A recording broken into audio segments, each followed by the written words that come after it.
Ladies and gentlemen, KocoSports.com proudly presents Wrestle AM, half wrestling show, half morning show, pretty much all BS. And of course, you got the Coco crew here holding it down live. Yours truly, sexiest man on all Internet Wrestling Radio. That's right, boom, boom, here, shaking the room, live from the RVA, Richmond, Virginia. And of course, join me there, way across the pond there in England, talking about, well, you see, he can't be the sexiest man, but he is available. But he's coming to you live from the PWME UK headquarters, talking about LK. And LK, man, we got to talk some Ring of Honor, my friend, man. Ring of Honor, man. It's gonna be great to talk that. But before we get to that, we've actually got some breaking news we need to talk about real quick first. So if you'll indulge me, sir, it is my sad duty to report that ECW original Axel Rotten has passed away. Multiple news outlets is reporting that he was found dead inside a motel room in what is being described as a rough part of Baltimore, Maryland, which is actually just a little north of me. It's at the age of 44. Now, details are very sketchy at this point. Here's what we know. We know that he did pass away we're recording this on February the 4th, and it was sometime today. We do know that. We do know that he was alive this morning because he sent out a tweet just after 8:30 Eastern time this morning. He tweeted, and I quote here, "The way I do things may not be the way you do things, but you will find out there is only one way, my way." I don't know if he meant why my way, but it says my away, hashtag Axel as truth. Again, that came in just a little after 8:30 this morning. So we know that he was alive at that point. Now, as far as how he died, if it was a drug overdose, if it was a suicide, if it was foul play, or if it was natural causes, we are not sure. I don't want to speculate. I'm not going to speculate.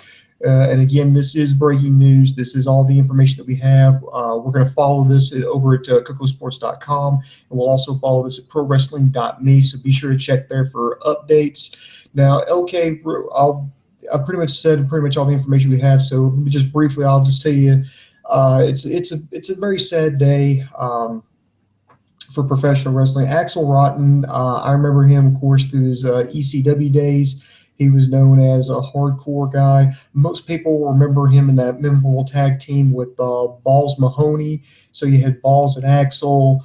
That was pretty fun because they would do like trade punches. So, Balls would hit a guy, people would scream, "Balls!" And then Axel would punch him. They go, "Axel! Balls! Axel! Balls!" And they would smash their opponents with chairs. But I'll always remember him as one half of the Bad Breed. This was back in ECW right after they became Extreme Championship Wrestling. This is after NWA Eastern Championship Wrestling folded and they became ECW. Him and Ian Rotten were a tag team. They eventually worked a split up where it had a big blow off where they had a Taipei death match and he gave an interview about how they pulled that off. They took athletic tape, they turned it around backwards so you had the sticky part out.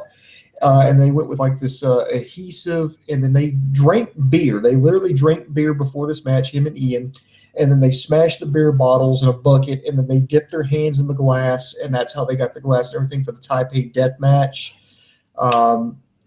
They never got to team up again because they lost a match to the Pit Bulls, and part of the stipulation was if they lost, they would never ever tag up together again. The closest they ever came to a reunion was, I think it was one of the ECW reunion shows. I think it was Hardcore Homecoming. They had I think a knockdown drag out brawl with, I think it was Pitbull #1, Gary Wolf. And then they brought out New Jack, and it just turned into an all out brawl, a wild brawl. So, but definitely a sad state of affairs. So, LK, real quick, your thoughts on Axel Rotten passing away. And guys, we got the chat room up and running. So if you want to give your thoughts, any comments on that, you feel free to do so. But LK, real quick, your reaction to this news. Well, I mean, it's just so much as happened. I mean, you got Bret Hart with cancer a few days ago, and now I've got this. I mean, I may not be the biggest deathmatch wrestling fan. I think it's made quite clear that I despise deathmatch wrestling, and it's kind of coincidental that there is a deathmatch wrestler on the show. And I don't care if they're a deathmatch wrestler, if they're a submission wrestler, they're still a human being. I may not approve of their wrestling style, but they're still a human being. The guy's a family. And, you know, it's just obviously condolences go to the family and friends. And it's sad when any wrestler, because, you know, when you watch a guy, you know, you get that connection, that emotional attachment. And when he gets pulled away from far too early, it's never a good thing. But no, very sad news. All right, so rest in peace, Axel Rotten. Of course, our thoughts and prayers are with his family right now. So hopefully things will. You know, I still think 44 is way too young, but you know, Godspeed to him and his family. But let's do what we came here to do. Ring of Honor. They're doing their build up to their pay-per-view. So Ring of Honor television here. So I got to ask you, okay, we're going to start off. First question I'm going to ask you, this recent edition of Ring of Honor television, win, loss, or tie, sir? I'm going win. I've thoroughly enjoyed 3 great matches, great build up to a pay-per-view. Matches that were promoted last week, they promoted this week's main event very well. They promoted next week's tag title match as well. Just, I enjoyed this a lot. It flew by. It felt like, oh shit, it's finished. Oh shit, I could have sat through 2 more hours of that. Like, that's when that happens, you know it was a good show, in my opinion. All right, you know, I'm going to give it a win as well. I was a little shaky because I really wasn't too, you know, big on last week. But this week, I think they had a really good show. It started off a little shaky, but it got better as the show went on, and I think they had an absolute fantastic main event. They're about to go into a period. What's their upcoming pay-per-view called? 14th anniversary. Yeah, the 14th anniversary special going to be in Vegas at the, I think it's the end of the month. I think it's the 26th of February. I think. Yeah, I think. Let me check their website just in case. Let's go to. Let's see. There's the winter tapings. Let's go to upcoming events. And yeah, you're correct. It's on the 27th, the 14th anniversary special. Actually, it's the 26th. Excuse me, the 26th. That will be February 26th. That's a Friday night. So we're getting to a good period with Ring of Honor has, like, you know, peaks and valleys, and right now we're going up to a peak because when it comes to Ring of Honor, they have this thing where when they have a pay-per-view coming up, there's like this build. It's really good. There's good shows. It's good shows, and they have like the pay-per-view, and it's typically pretty good. And then after that, there's like this huge drop-off where you can just actually quit watching Ring of Honor for like the next month because nothing of consequence actually happens. Then you can start watching again, and then it's rinse, repeat. They do another build up to another pay-per-view. There's the pay-per-view. You can quit watching for a month because all it is just, you know, cannon fodder for the rest of the month. But right now we're in that build period, and you could tell it really paid off here. The first match we start off with is the Ring of Honor Television Champion Roderick Strong. It's Roderick Strong versus the World. This week, the challenger, and oddly enough, since we talked about the passing of Axel Rotten, we had another deathmatch wrestler, Masada. He's billed as a king of the deathmatch. He took on Roderick Strong. Now, this, I will say I was a little surprised by. I've never actually really seen Masada. I know who he is. His reputation does precede him. He's known for taking those wooden, like, I guess, shish kebab skewers and jamming it in people's fucking foreheads, which is something I'm not particularly a fan of. But I will say this, Masada, knowing that he couldn't really do that, he actually went out there and kind of wrestled. And now, granted, was it Roddy's best match? No, you could tell that Roddy was doing his best. And I guess you kind of see why Masada decided to become a deathmatch guy. But I was kind of impressed that, you know, knowing that they couldn't go there, he at least tried to wrestle, tried to show off a little bit of that amateur background. And I think it was cobbled together, but I think it worked for what it was. Roderick, you know, was helping him out. I think they really sold at the end. I mean, are they going a full heel turn with Roderick Strong here? Because you see at one point Masada pulled out like this packet of the shish kebab skewers, and then you see Roddy actually try to go for it. They kind of fought back and forth, and they go everywhere. And at one point, like Roddy was going to use them, but eventually Roderick Strong, he gets the upper hand. He goes hits this like jumping knee right into the side of Masada's head, gets the pin and gets the win. So again, I'm not impressed. I'm like you. I'm not really a fan of deathmatch wrestling because it takes no talent, no skill. But for a guy that was a deathmatch wrestler who was actually forced to get out there and wrestle, I think he did an okay job. Dude, this Masada looks like a typical crackhead that you'd see down the road. Like, honestly, he doesn't look like a wrestler. But then you get it's brilliant. It's like Ring of Honor versus ECW. I think they did this just to rub it in. You had Roderick Strong. You know, he looks like a wrestler. He's in great physical condition. He's a great wrestler. You got Masada, a guy who comes out with bamboo sticks, cut shorts, piercings all over the face, tattoos on his fucking legs, arms, fucking probably dick. Like, and it's just But I agree. This match for me, just say this was it wasn't 20 minutes, okay, but say the first half, say it's a 14-minute match. Mm-hmm. The first 7 minutes, I was impressed by this Masada.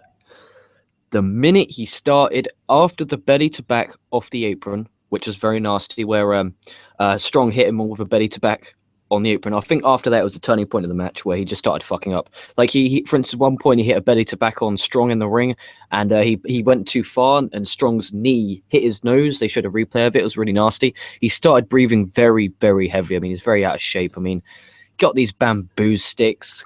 Fuck off. Get out. But then my favorite thing, though, was after the match when Bobby Fish cut a promo. The line of the night goes to Bobby Fish. If it's Roddy versus the world, you better hope I'm not on the same planet as you. What a lie. That's great line. Was a good line. I like me some Bobby Fish. I'm a big fan of ReDragon. And by the way, I should mention that ReDragon has come to an agreement with Ring of Honor, and they have re-signed with them. So thank God I will not have to watch TNA to get my fix of ReDragon. Dude, I was sad. I said this on one of the shows where I announced that they were re-signing. It makes sense because they're a tag team. The best tag team division in the world is Ring of Honor. So you stay there. I mean, the teams, the depth of the division, it makes sense financially because you're going to get more TV time because there's more teams. You get a TNA, the teams, you got the Wolves, and David Richards injured right now. I think Abyss and some guys a team. I think that's about it. Like, that's the tag division. There is none. So it makes financial sense to stay at Ring of Honor. You're going to get more TV time. And then you can also do the switch with New Japan as well because of the agreement they've got there. So it makes financial and kind of fucking Roderick Strong in New Japan. Hell yeah. I'd love to see that. I'd love to see him take on Ibushi. Oh, that'd be a good match, wouldn't it? That'd be a good match. Yeah, I think that would be a great one. And I love the trolling here. Next, we go to the this is actually another first round match for the Top Prospects tournament. First round, you had Colby Corino, that's the son of King Corino, Mr. Wrestling 3, taking on Punisher Martinez. I don't know what to say about it. This actually kind of surprised me because they went the opposite route. I thought, okay, maybe they're going to use this to advance, and they did use it to advance the BG Whitmer, King Corino / Mr. Wrestling 3 feud. And I thought maybe they're going to keep Colby Corino in this because he's the son of, King Corino. Maybe they're going to have, BG Whitmer, cheat on Colby's behalf. But no, Punisher Martinez won the match here in convincing fashion. But I will say this, Colby Corino got his licks in. Martinez actually took care of him. Colby Corino actually looked pretty good. I would not, to be honest, I think right now, Colby Corino, call me crazy, but I think maybe I would try to start him out. I would put him in some kind of feud right now or program with Cheeseburger, and then maybe move him up to somebody like Matt Sydal and then maybe ACH. Just somebody kind of small that I think, it would be plausible to work with because he actually did a pretty good match. He can move around in that ring. Now, granted, I think the Punisher really sold for him and helped him out a little bit, but Colby Corino actually looked pretty good in that match. I don't see a lot of nepotism there. We're not talking along the reins of Eric Watts, where he just gets the push because his dad's in charge of has a high position in the company. No, but that looked pretty good. And then the aftermath, we'll talk about that in a minute. But what did you think about the match itself, and what do you think about the build-up of the Top Prospect tournament? I mean, last week on the Top Prospect, I really let rip on the two jabrones who went out there and had a really safe match. And I said, look, this is one of the guys was wrestling for 15 years.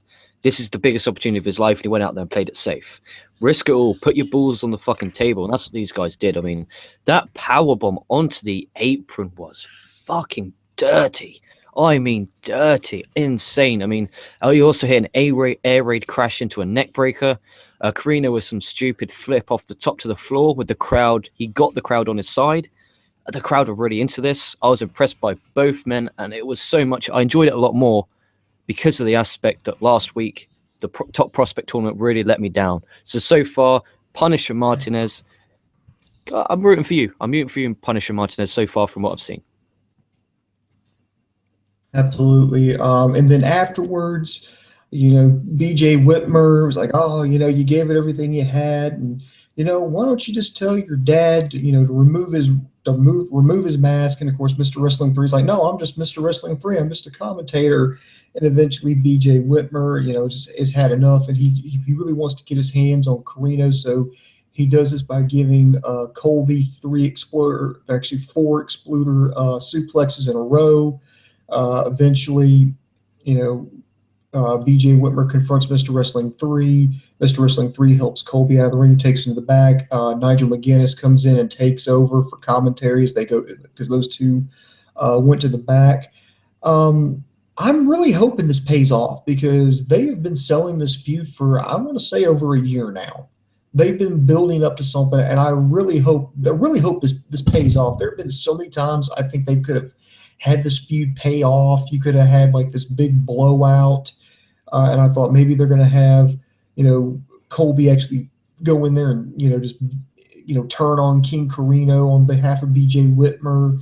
And then, King Corino has to come out of retirement to get his son back, or something like this happens where Whitmer starts beating up Colby and finally Steve Corino just can't take it anymore, has to be, comes in to, be the hero, save his son. I'm really hoping there's a big payoff for this because they've been building this up for over a year, and it just better not be a one-off blow-off match. Yeah, I think it's got to lead to something big because they've done a great job. It's been such a slow burner, and it's at the point where you're like, every time you see them, you're like, okay, when's the match going to be? But I think it probably would have been a final battle, but obviously Corino's neck surgery. So I don't know about that, but I don't know. I'm curious to see because I don't know if Corino will go again or wrestle again. I'm very intrigued to what they'll do. I mean, BJ Whitmer, I don't want to see in a ring in general, but that's a different story for a different time. I think the guy's a sack of shit in the ring, but it's like Christopher Daniels. Like, he goes up there, he has an okay match, but it's just you see him on the card and you're like, oh, it's BJ Whitmer. Like, if BJ Whitmer's on a poster at your local indie event, it would not drag you to that event. Same as Christopher Daniels. I hate to say it. He's one of those guys. He's not that great, but you know what? I will say this: he's been a great job as a heel. I mean, he completely, fucked up. What was it? Scum? No, it was the Decade. He used like the Decade to advance his own career and fucked over everybody in it, save Adam Page. In fact, started using Adam Page. Now he's using Colby Corino to get back at King Corino. I mean, he's just been a scumbag, and I think it's just great. I mean, he's just there's no redeeming qualities about BJ Whitmer. He's a douchebag. See, a lot of problems with heels now in 2016 is that people ultimately start cheering the heels, because there's always the cool heels. There's people like The Addiction. There's people like Pentagon Jr. They're bad guys that you cheer for. BJ Whitmer's a bad guy. You fucking hate him. You boo him. There's nothing redeemable about it. You want to see him fucking die. You want to pay money to see him get his ass kicked, get the fuck. In fact, you want to see him get run out of Ring of Honor because you're like, I would not miss BJ Whitmer if he never showed up and wrestled in Ring of Honor again. And I think that takes some talent, and I think that's something a lot of people overlook. Apologize to Rick Rude. Apologize to Rick Rude. What? Apologize to Rick Rude right now. Should I apologize? Right I didn't say, plus he's a good wrestler. He's a decent wrestler. And I quote, this was a quote from you, I wouldn't mind if BJ Whitmer never wrestled in Ring of Honor again because he's shit. Okay? You're saying he's a good heel because you're booing him because you don't want him to see him in Ring of Honor because he's shit. Which is the evil. He's a bad guy. He does bad things. He fucks over everybody random. He turned a teenager on his own dad. He used everybody around him. He's not that bad in the ring. But he's so mediocre in the ring. Like, name me one of his moves apart from about one of the 16 exploder suplexes we saw in this show. I couldn't name you his finisher. And I've watched Ring of Honor for 6 years now. I couldn't tell you this finisher. I don't know. I'm just not a big blowjob Whitey fan. I think he's a sack of shit. We found a new name for him. We got blowjob Whitey. We've got Birdie and now blowjob Whitey. So this is we got Big Match John, which is John Cena. If you build a sports entertainer from the ground up, you get my boy Randy Orton. You got my boy Curtis Axel. You got if you build a pro wrestler from the ground up, you get Bobby Roode. You got Cheesecake, which is Randy Orton when I'm in a bad mood. Now you've got Blowjob Whitey. We got some others, but they just keep popping up. And by the end of 2016, my plan is to have a nickname for every single person. Every single wrestler will have a nickname, good or bad. That's what they're going to be. Excuse me there. And then you ready to go on to the main event? I mean, yeah, it's main event time. Yeah, I mean, there's only 3 matches because the matches actually get given time. I know they get given time. They actually mean something. There's consequences for losing. What the fuck? I know this isn't wrestling. This isn't the wrestling I want. Damn it! Are you not sports entertained? No, I was professionally wrestling entertained, and I very enjoyed it. All right, next we have the Ring of Honor World Champion Jay Lethal teaming up with one of his opponents, Adam Cole. This is coming up at the next pay-per-view to take on another one of his opponents, Kyle O'Reilly, and his tag team partner, Bobby Fish. That's the tag team of ReDragon. So, wow, I was actually blown away by this match. I love how they keep building off this heat where Kyle O'Reilly wants to just tear Adam Cole limb from limb. I love how they presented this match. The finish was amazing. I've never seen a finish like that before. I absolutely love that. I love I like ReDragon. They're probably my favorite tag team to watch right now. Just how they mix over that professional wrestling and MMA style. I mean, they're chain wrestlers. They can just go through so many different combinations. They're just a very entertaining tag team to watch. Jay Lethal, I think this is the peak of his career. Adam Cole, he's getting back in the hunt after sustaining an injury. He's on the comeback. The kingdom is no more. He's out on his own. This is shaping up to be very interesting. But I think this was just fucking amazing. I think one of the things I love was like the lethal combination into a super kick back into another lethal combination. That was amazing. I loved the hit when they hit Chasing the Dragon, the Tornado DDT. I mean, this was just a fun match to watch with a hell of an ending. Ended on a cliffhanger, and we still got next week to look forward to. Hey, because there's the hook. Imagine that. We have a tag team title bout. You're going to have the All Night Express versus War Machine. War Machine. Rowan, what's his name? Hanson. Thank you. Damn it. Why am I blanking right now? I'm pulling a Coco. Fuck. But your impressions of the match? Oh, the main event. I love the main event. A very good main event. I got given a lot of time, 15 to 20 minutes. But one of the things I loved during the adverts, and it really did, one of the commercials, because on the website they have commercials. This always makes me laugh. Listen up, wrestling fans. If knee pain has got you down for the count, kick out with the Health Alert hotline. Like that advert always gets me. They've done the same advert with Jay Lethal with the Ring of Honor TV title.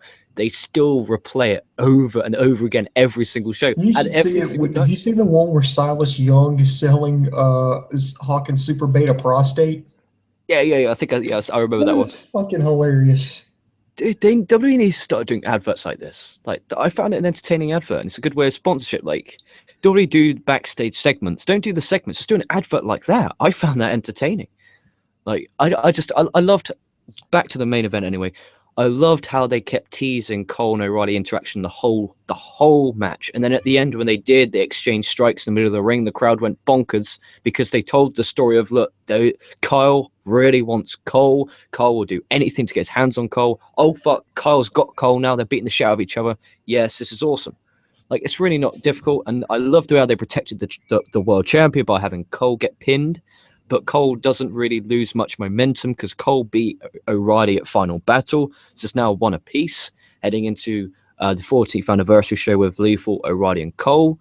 They did a good job by promoting the main event next week.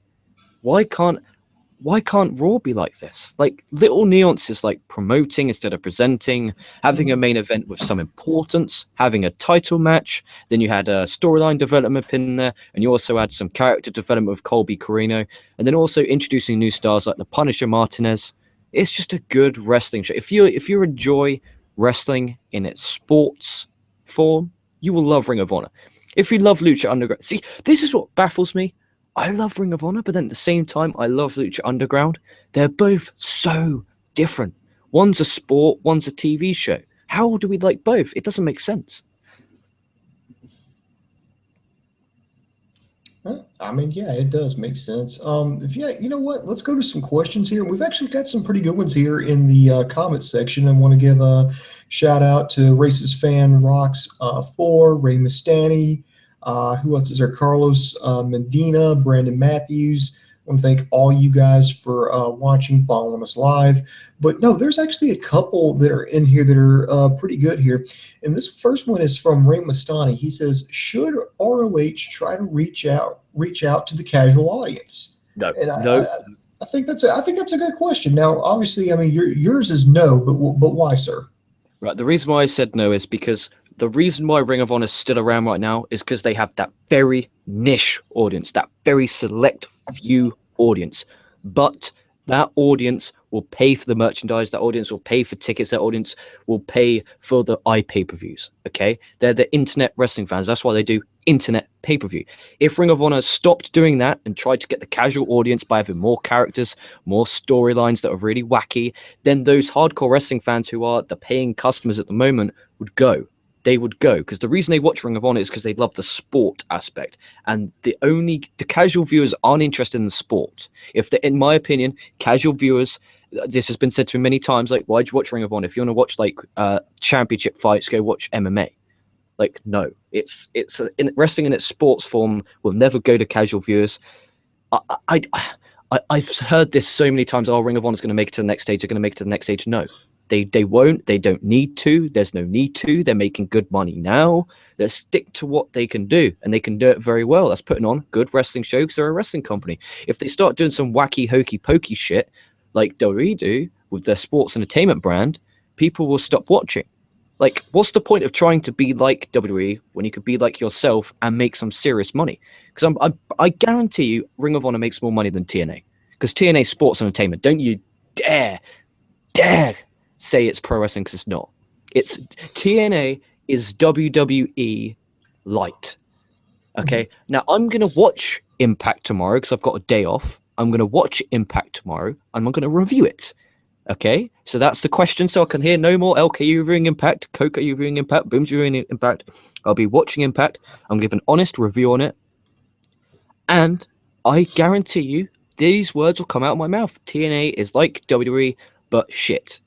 If you watch WWE and it's shit, why would you want to watch a shitter version of the shit? Like, it makes no sense. It makes no sense. But no, I'll give it a watch. And but it should never go to a casual audience because they've got a great niche audience. It's like us here. We're never going to go to 100 million subscribers, but we have that niche audience that are really supportive. Yeah, you get what I'm saying. Yeah, that's exactly what you're saying. And, and I agree because I feel like that's where their audience is. They know who their audience is. They know that they're not going to get NASCAR money. They're not going to get WWE money. They're not going to get Major League Baseball money. They know who their audience is, and that's why they keep it as strict a pro wrestling show as possible. They teamed up with New Japan. They were straight up, they know they're not going to get these guys, this broad audience. Now, maybe they could try to expand, but that's just wouldn't be who they are. And I think if they tried, I think they would fail. But what they do, they're very successful at, and it's a good formula that works for them. They've got their dedicated fans that will spend money. They basically, instead of trying to bring in, 10 fans that are going to spend, $20 a piece, they'll try to keep like the same 10, and they'll spend $100 a piece, whether that be, for tickets, concessions, merchandise, backstage passes, go to their, Q&As, get autographs, that kind of thing. Yeah, I agree. Let's see here. If you could be an agent for any wrestler in the world, who would it be? That's from Rey Mysterio. Asian Charlotte, because I would tell her, look, work that fucking leg, you stupid bitch. Like, her finisher is the figure 8, okay? That works the leg. Her signature is a chop block, but her whole match, she doesn't work that leg. It's really frustrating. It really pisses me off. I love psychology. Dude, they're gonna think we talked about this beforehand, because this was actually just an impromptu question. I just asked it, okay, because I was gonna say Bailey is who I would like to be the agent for, and he's like Charlotte. And I'm like, well, fuck, they're gonna think we talked about this. They're gonna think we're in cahoots. No, how will we be able to talk about it? It's live comments. Exactly. I know, but this could have been a planted question. We could have talked about this before the show, and then it just conveniently pops up. Because judge by our answers. But no, it's like, wow. I guess great minds, right? Great minds think alike. Yeah. Rey Mysterio, should NXT follow the Ring of Honor method or the WWE method? It's a WWE. In the end of the day, it's still a WWE company, so they're going to go whichever way Vince McMahon wants them to go. Mm-hmm. I think you're comparing apples and oranges. They're gearing them up more towards the entertainment side. They're telling them, how to cut a promo, how to, pose for the camera without looking directly at it, so that way it looks the coolest, how to get the most out of it. So, it's just apples and oranges. I agree. Let's see. Okay, I'm going to go through random comments, excluding the porn comments because, well, yeah. Let's see. I'm just looking for questions. How long has Lethal held the Ring of Honor title? I think he got that in May or June? Yeah, around that time he got it. It's been around the springtime since he's had that. So he's had it for almost a year now. And he's had a pretty good title reign. Hell, he's also co-held the television title with that. So I think he's definitely had a good one there. Let's see. Again, I'm skipping ahead. Just going for questions. Any word when we might get a Lucha Underground review? That is up to Mr. Coco. Yes. Yeah. We've been told by Coco that Lucha Underground is strictly off limits for us. Yeah, it's sad, but it is. No porn, dude. Coco went on a mad one about the porn questioners, and the reason why the porn questions we don't answer them now is because on the Raw review, lots of people were very angry about all of the porn questions. So we're going to try. We're not like being dicks by saying we're not answering that live comment. We're not answering that live comment. It's just based on the fact that the audience are getting irritated by it. So that wasn't meant to be offensive in any way. What else have we got? Got some nice words as well from Carlos. All right, I tell you what, I'll throw Rey Mysterio a bone. I did answer one of his porn questions in the chat, so that way we don't have to read it out loud. But I'll throw him a bone here. He's going to give us another fuck, marry, kill. Rosa Mendez, Natalya, and Summer Rae. You go first, okay? Okay. See, this is wrestling wise. See, look, you can do these ones all you want. Mm-hmm. Fuck, marry. So Rosa Mendez, who was it? Summer Rae and Natalya. I would marry Natalya because she seems like a nice person. I'd kill Rosa and fuck Summer. Summer's got a nice ass. I've seen on those Total Diva clips. Summer Rae, man, she's got butterface. Yeah, but you just do doggy, then you can just fucking don't have to see the face. Well, let's see. I know I'd definitely marry Natalya. Rosa Mendez, I got to be careful with her because I know she's fertile. She just had a daughter, so I know she's. I know there's that farmland is worth cultivating there. So, but I'd still do her, but I'd kill Summer Rae. Let's see. Next, should AJ be a heel? Assume he's talking about AJ Styles. I say no for right now. People want to cheer him. He's brand spanking new. Depending on how long his contract is, I'd say keep him the face as long as you can. When he starts to go stale, turn him. Yeah, that's how every face should work. But like Ziggler should be heel right now. Dolph Ziggler should be a big time heel, but he's not. Mm-hmm. Do you think Punk will win his debut match in the UFC? Not interested. I don't know. I think honestly it's going to depend on how well Punk is trained for this match, who his opponent is, how well they've prepared for the fight. I think it's just a lot of different factors, and plus you got to bear in mind that He's going to be going in there 0-0 first match. You got to count in some intangibles, first match jitters. You got to think, because trust me, when you go out there and those lights hit you and it's just real, I don't know what it is. It's just like almost everything goes out the window. Your adrenaline starts pumping. I mean, it's crazy. Yeah, I just have zero interest in mixed martial arts. I've tried so hard to get interested and involved. I just don't give a fuck. I just can't get into it. I just can't. All right. I think this is probably the last one because this is the last question, at least what I'm seeing in the comments. It says, what do you think about Lufisto versus Asuka? That type of match. I recognize her from Shine, if I'm right. Shine. I remember her, if I'm right, having a 4-star match at Shine 31, which I did a review, which you can check out on the archives of KocoSports.net's YouTube channel, which you can also like, comment, and subscribe to. I can't remember. I'm going to be honest. She had a 4-star match. I can't remember her. But she had a 4-star match with some birds, so she can have a 4-star match with Asuka. But I don't know. You put them in the ring with anyone in Asuka, and I think you're going to get a good match as long as they have some ability in the ring. So I think it's safe to say yes, I'd enjoy the match. Just I can't remember the name. I'll look her up while you. Yeah, if it's actually happened, I haven't seen it. But if you're talking just like theoretical, yeah, I wouldn't mind seeing it. I've heard a lot about Lufisto, so wouldn't mind checking her out. And Asuka, I absolutely love on NXT. I've seen a little bit of her stuff in Japan, but I love that now that she's stateside, I can see her virtually every week on NXT, so it's great. You know what? This will be the last one. It's another fuck, marry, kill, but this is, again, it's from Ray Mastani. He asked, and this is in their prime, who marry, fuck, kill, Stephanie, Chyna, and Sunny? Killing Chyna. I'm not a fan of the muscles. So Stephanie and Sunny. I'm a blonde guy. I love short blondes. Sunny, marry, because then you can fuck her every day. Fuck Stephanie, and then just be like, yeah, I fuck Stephanie, bitch. You know? Even in their prime, let's see, I would marry Stephanie, I'd fuck Sunny, and I'd kill Chyna. Yeah. All right. Yeah, so if you're listening out there, it's all about blondes short. They have to be shorter than me. Any blonde short. Yeah, speaking of that, and Raymond Stoney's going to love this. Apparently, Sonny's adult movie is now out and available. Dude, I remember on a show he was like, "Is there if you break down the porn movie?" I'm like, "No, no, sorry." How long is it? Like, how long is this film? Because I can't give you. I don't know. I don't know. It just came out on Vivid, and I refused to pay for something like that. So, dude, I'm not paying for it. We can hope. Ray Mastani loves porn. Like, probably got Yo-Ho, A Pirate's Life for me. Maybe that's how we can get it. Yeah, But what would happen if, like, I guess I could lock the door. What would happen if, like, I'm watching it during the day and, like, your fucking mum walks in, like, what are you doing? Research, Mom. Research. This guy made me watch porn on a podcast.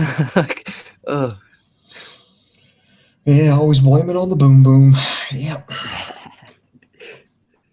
All right. Well, I guess that's going to do it. Time for shameless self-promotion, sir. Yep, go for it. Show him why you're the best self-promotion man in the business rooms. Ladies and gentlemen, be sure to check us out at KocoSports.com. That's KocoSports.com. It's your home for all combat sports. That includes boxing, mixed martial arts, pro wrestling, amateur wrestling, sumo wrestling, taekwondo, kickboxing, judo. You can get your nose broke doing it. We got it covered there on the site. Be sure to check out our news and gossip section, updated daily, along with our very popular video on demand section. And also, while you're out there, be sure to swing on by ProWrestling.me. That's correct. It's not a .com. It's ProWrestling.me. It's a pro wrestling pub online for professional wrestling fans. It's absolutely, be there to show your passion. We've got news, we've got gossip, but most importantly, we've got blogs and forums, all done by you, the internet infantry. It's 100% uncut, uncensored. Whatever you want to say, you can do it there within reason.